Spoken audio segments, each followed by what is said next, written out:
Chapter 3. At break of day I was waked by the crowing of the cock. I summoned my wife to council, to consider on the business of the day. We agreed that our first duty was to seek for our shipmates, and to examine the country beyond the river before we came to any decisive resolution. My wife saw we could not all go on this expedition, and courageously agreed to remain with her 3 youngest sons, while Fritz, as the eldest and boldest, should accompany me. I begged her to prepare breakfast immediately, which she warned me would be scanty, as no soup was provided. We began our preparation. We each took a game bag and a hatchet. I gave Fritz a pair of pistols in addition to his gun, equipped myself in the same way, and took care to carry biscuit and a flask of fresh water. The lobster proved so hard at breakfast that the boys did not object to our carrying off the remainder, and though the flesh is coarse, it is very nutritious. I proposed before we departed to have prayers, and my thoughtless Jack began to imitate the sound of church bells.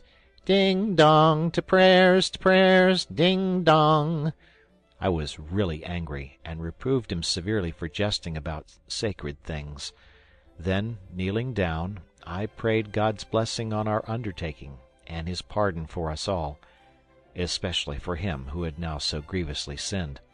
Poor Jack came and kneeled by me, weeping and begging for forgiveness from me and from God. I embraced him, and enjoined him and his brothers to obey their mother. I then loaded the guns I left with them, and charged my wife to keep near the boat, their best refuge. We took leave of our friends with many tears, as we did not know what dangers might assail us in an unknown region.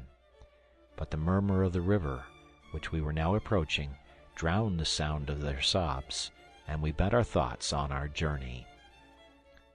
The bank of the river was so steep that we could only reach the bed at one little opening near the sea, where we had procured our water. But here the opposite side was guarded by a ridge of lofty, perpendicular rocks. We were obliged to ascend the river to a place where it fell over some rocks, some fragments of which having fallen made a sort of stepping stones, which enabled us to cross with some hazard. We made our way with difficulty through the high grass withered by the sun, directing our course towards the sea, in hopes of discovering some traces of the boats or the crew. We had scarcely gone 100 yards when we heard a loud noise and rustling in the grass, which was as tall as we were. We imagined we were pursued by some wild beast, and I was gratified to observe the courage of Fritz, who, instead of running away, calmly turned round and presented its peace. What was our joy when we discovered that the formidable enemy was only our faithful Turk, whom we had forgotten in our distress, and our friends had doubtless dispatched him after us. I applauded my son's presence of mind. A rash act might have deprived us of this valuable friend. We proceeded, and entering a little wood that extended to the sea, we rested in the shade near a clear stream and took some refreshment. We were surrounded by unknown birds, more remarkable for brilliant plumage than for the charm of their voice. Fritz thought he saw some monkeys among the leaves, and Turk began to be restless, smelling about and barking very loud. Fritz was gazing up into the trees, when he fell over a large round substance, which he brought to me, observing that it might be a bird's nest. I thought it more likely to be a cocoanut. The fibrous covering had reminded him of the description he had read of the nests of certain birds, but on breaking the shell, we found it was indeed a cocoanut, but quite decayed and uneatable. Fritz was astonished. Where was the sweet milk that Ernest had talked of? I told him the milk was only in the half-ripe nuts, that it thickened and hardened as the nut ripened, becoming a kernel.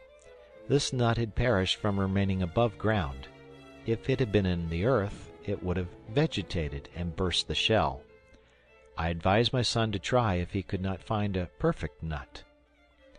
After some search, we found one and sat down to eat it, keeping our own provision for dinner. The nut was somewhat rancid, but we enjoyed it, and then continued our journey. We were some time before we got through the wood, being frequently obliged to clear a road for ourselves through the entangled brushwood with our hatchets. At last we entered the open plain again, and had a clear view before us.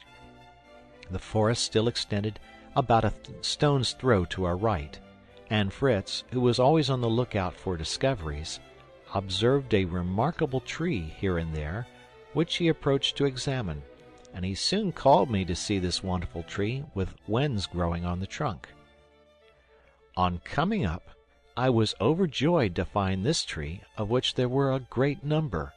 It was the gourd tree which bears fruit on the trunk. Fritz asked if these were sponges. I told him to bring me one, and I would explain the mystery.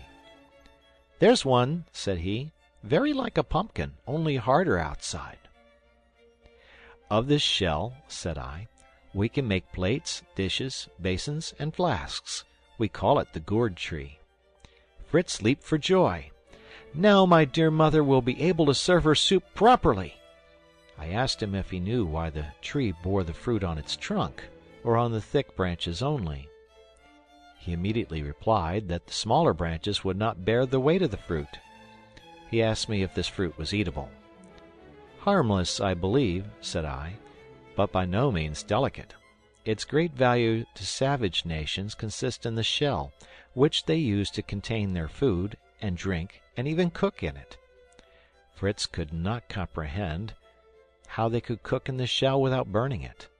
I told him the shell was not placed on the fire, but being filled with cold water, and the fish or meat placed in it, red-hot stones are, by degrees, introduced into the water till it attains sufficient heat to cook the food, without injuring the vessel. We then set about making our dishes and plates. I showed Fritz a better plan for dividing the gourd than with a knife. I tied a string tightly round the nut, struck it with the handle of my knife till an incision was made, then tightened it till the nut was separated into 2 equally sized bowls. Fritz had spoiled his gourd by cutting it irregularly with his knife. I advised him to try and make spoons of it, as it would not do for basins now. I told him I had learnt my plan from books of travels.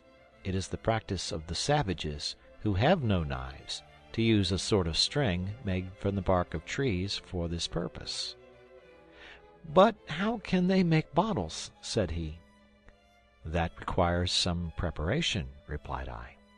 "They tie a bandage round the young gourd near the stalk, so that the part at liberty expands in a round form, and the compressed part remains narrow. They then open the top and extract the contents by putting in pebbles and shaking it. By this means they have a complete bottle." We worked on. Fritz completed a dish and some plates to his great satisfaction, but we considered that, being so frail, we could not carry them with us. We therefore filled them with sand, that the sun might not warp them, and left them to dry till we returned. As we went on, Fritz amused himself with cutting spoons from the rind of the gourd, and I tried to do the same with the fragments of the cocoanut, but I must confess my performances were inferior to those I had seen in the museum in London, the work of the South Sea Islanders. We laughed at our spoons, which would have required mouths from ear to eat with them. Fritz declared that the curve of the rind was the cause of that defect. If the spoons had been smaller, they would have been flat, and you might as well eat soup with an oyster shell as with a shovel. We proceeded towards a pleasant wood of palm trees, but before reaching it, had to pass through an immense number of reeds, which greatly obstructed our road. We were, moreover, fearful of treading on the deadly serpents who choose such retreats. We made Turk walk before us to give notice, and I cut a long, thick cane as a weapon of defense. I was surprised to see a glutinous juice oozing from the end of the cut cane. I tasted it, and was convinced that we had met with a plantation of sugar canes. I sucked more of it, and found myself singularly refreshed. I said nothing to Fritz, that he might have the pleasure of making the discovery himself. He was walking a few paces before me, and I called to him to cut himself a cane like mine, which he did, and soon found out the riches it contained. He cried out in ecstasy, "Oh, papa, papa, syrup of sugar cane! Delicious! How delighted will dear mamma and my brothers be when I carry some to them!" He went on, sucking pieces of cane so greedily that I checked him, recommending moderation. He was then content to take some pieces to regale himself as he walked home, loading himself with a huge burden for his mother and brothers. We now entered the wood of palms to eat our dinner, when suddenly a number of monkeys, alarmed by our approach and the barking of the dog, fled like lightning to the tops of the trees, and then grinned frightfully at us, with loud cries of defiance. As I saw the trees were cocoa palms, I hoped to obtain, by means of the monkeys, a supply of the nuts in the half-ripe state when filled with milk. I held Fritz's arm, who was preparing to shoot at them, to his great vexation, as he was irritated against the poor monkeys for their derisive gestures. But I told him, though no patron of monkeys myself, I could not allow it. We had no right to kill any animal except in defense, or as a means of supporting life. Besides, the monkeys would be of more use to us living than dead, as I would show him. I began to throw stones at the monkeys, not being able, of course, to reach the place of their retreat, and they, in their anger and in the spirit of imitation, gathered the nuts and hurled them on us in such quantities that we had some difficulty in escaping from them. We had soon a large stock of coconuts. Fritz enjoyed the success of the stratagem, and when the shower subsided, he collected as many as he wished. We then got up. I tied some nuts together by their stems and threw them over my shoulder. Fritz took his bundle of canes, and we set out homewards.